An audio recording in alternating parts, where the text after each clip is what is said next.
Alright everyone, first things first, here I am on our Westport website. Um, just remember that progress reports will be finalized at the end of this week, so make sure you have everything done that's been assigned before this week's assignments. That's what's going into the gradebook. Also, next week we'll probably have 2 FRQs, and then the week after is your AP exam. Just be aware of that. If you need to know anything about your AP exam, just click this link right here. It'll take you to the course-specific page and find Calculus AB. Again, it is open note this year for the FRQs, but your reference sheet should only be about 1 page from back. Otherwise, it'll just be too much to navigate through and figure out. Okay. So for FRQ analysis, this year we're going through, or this week, we're going through the year 2017. So let me get my 2017 FRQs, the scoring guideline, just so I have it on the side. And let's start going through 2017. And we're going through 3 through 6. Here's question 3. And I need 15 minutes or less. Let's get started. No calculator is allowed. All right. So our function f is differentiable from -6 to 5, and f of -2 is 7, and they show us the graph of f prime. Notice that they say it has a semicircle and 3 line segments. Okay, so they want to find the value of f of -6 and f of 5. So here we go.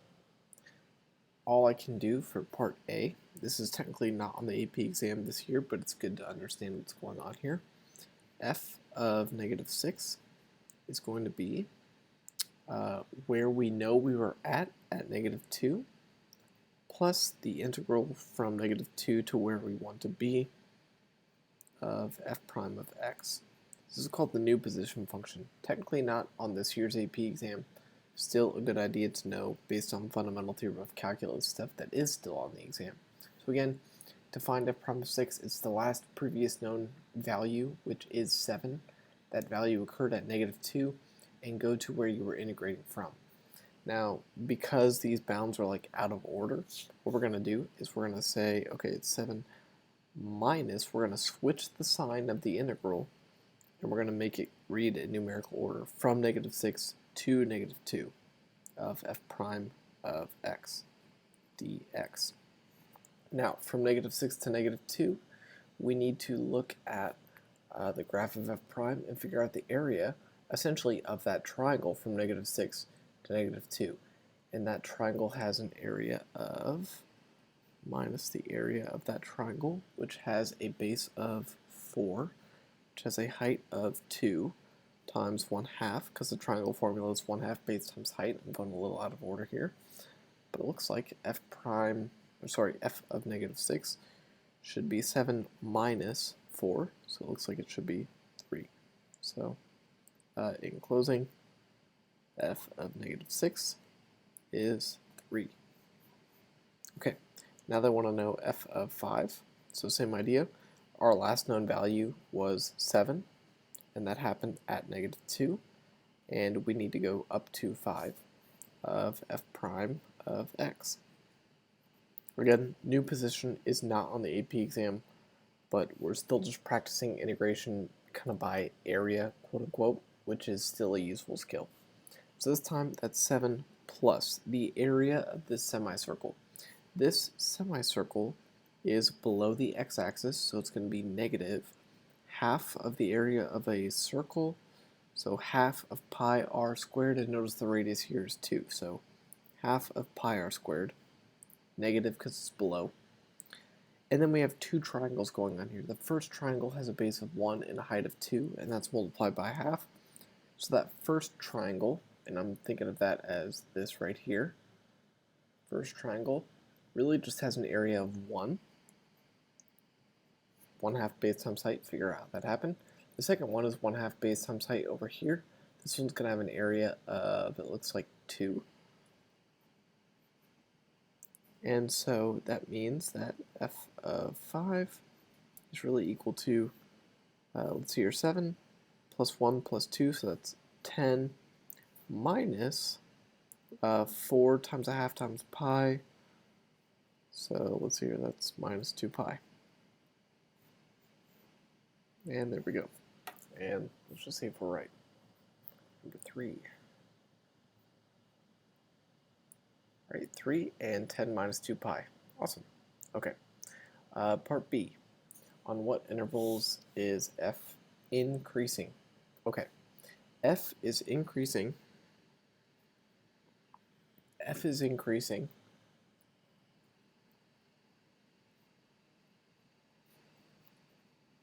when f prime of x is greater than 0. Okay, so where's f prime of x greater than 0? F prime of x is, I'll say x, f prime of x is greater than 0 on the intervals, let's see here, it's greater than 0 from -6 to -2, from, and also from 2 to, let's see here, what is that? 2, 3, 4, 5. That's where f prime of x is greater than 0. So that's where f is increasing. All right, and we'll say since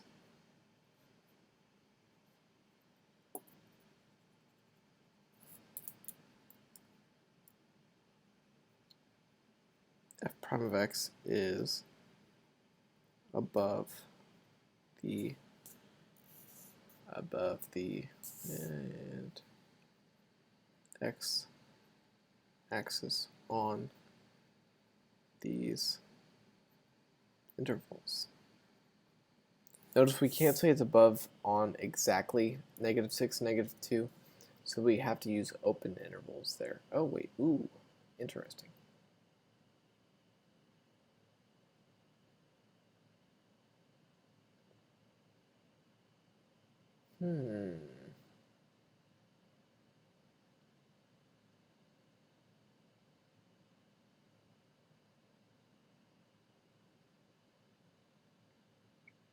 That kind of freaks me out a little bit.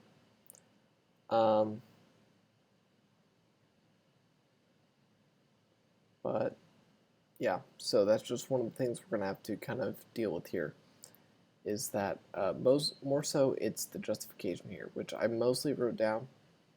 And yeah, so it's definitely true that it's exactly happening, increasing on -6, because it was strictly above a -6, so I should have noticed that. And I almost think this is enough, but it is interesting that they put the brackets on -2 and 2 and 5, even though technically that's where it's at 0 as well.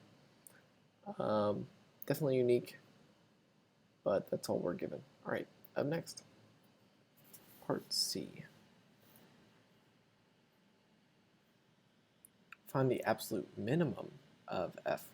Okay, the absolute min could be 2 places. So we need to know the value at the absolute, or at the endpoint. So we need the endpoints, so at -6 and +5. We also might want to know the critical points. And the critical points are wherever f prime is 0, and we have 3 places where that occurs. We're going to eliminate some. F of -2. F of, again, because -2 is where f prime is equal to 0, at +2 also, that's where f prime is equal to 0, and, well, at 5 at the endpoint. Now here's the thing, this is where the function goes from positive to negative. So at -2, this would actually be a local max, so it's definitely not a local min. So we only need to know the value of f of -6, f of 5, and f of 2. Now the thing about this is we know f of 6 because we calculated that in part A, it's 3. We know f of 5 because we calculated that in part A, it's 10 minus 2 pi. Now we need to know what f of 2 is. F of 2 is going to be, again, the last known value, which was 7, which occurred at -2. We're trying to go to +2. of f prime of x. Again, this part is not on the AP exam this year, but still is good to know the basic idea. This time it's 7 essentially minus the area of that negative semicircle, which is negative 2 pi. So, or actually 7 plus negative 2 pi. So the answer here is 7 minus 2 pi. Okay, the question is which one is smallest? Well, 10 minus 2 pi, remember that pi is essentially 3.14, so this is really 10 minus 6.28, which is like 3 point something something, so they're about the same. Notice here, this is 7 minus 2 times 3.14, so 7 minus essentially 6.28. This is like 1, actually it's less than 1, it's point, I don't know, 72 something. So this is the absolute minimum. The absolute min is f of 2 equals 7 minus 2 pi. That is the absolute minimum.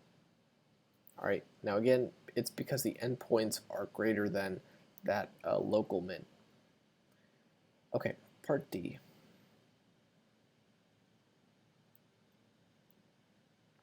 For each f double prime of negative 5 and f double prime of 3, find the value or explain why it does not exist.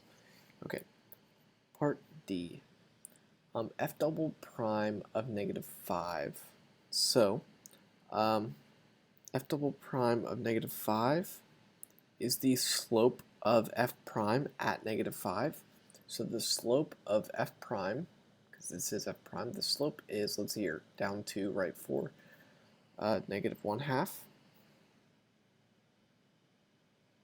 Alright, so notice I just have to find the value, so that's the slope occurring for f prime at negative 5, because f double prime really means what is the slope of f prime at negative 5.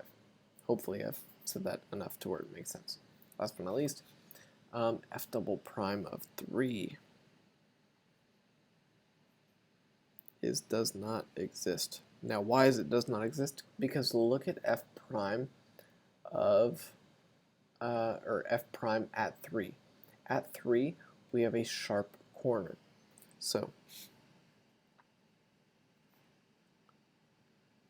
since f prime of x around 3 is not smooth,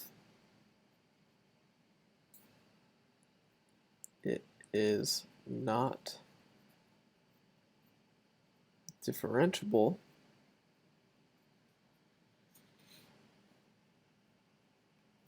at x equals 3.